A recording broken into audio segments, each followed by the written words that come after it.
Here's a quick way in Photoshop Elements to select just a person or an object in the picture and remove all the rest.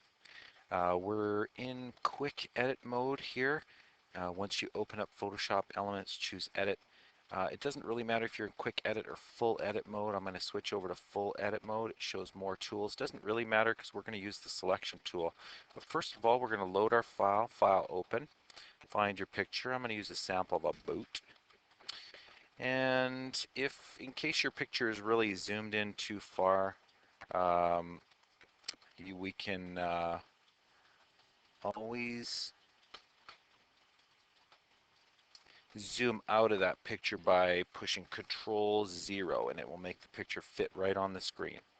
All right, let's go with our selection tool. A quick selection tool. We're going to go inside the boot, and as I click and drag over it, you can see that it is looking for patterns, and it has selected the whole boot. Now, if it is selected a bit too much, for example, it has selected the shadow. If I want to take it away, if I want to take more away from this, I can click on the little minus selection to subtract from the selection.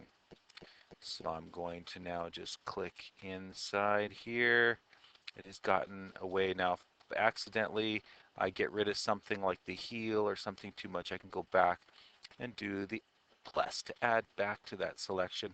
I'll go back to that heel and just tidy it all up.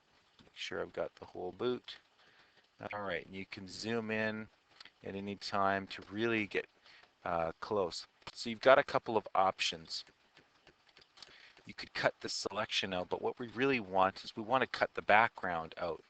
The problem is we have the boot selected, not the rest of it. So we're going to go to the select menu and go inverse selection. So now it's going to select everything except what we had. And I'm just going to use the delete key, boom, and it's gone. So if I can now save this, and if I save it as a JPEG, the background will be a solid color. If I save it as a PNG, it will keep the transparency element, so it will just have the, the boot and not the rest of it. So I'm just going to save that boot to my desktop. I'm not really sure what this means. Just going to leave it like that. And that is it.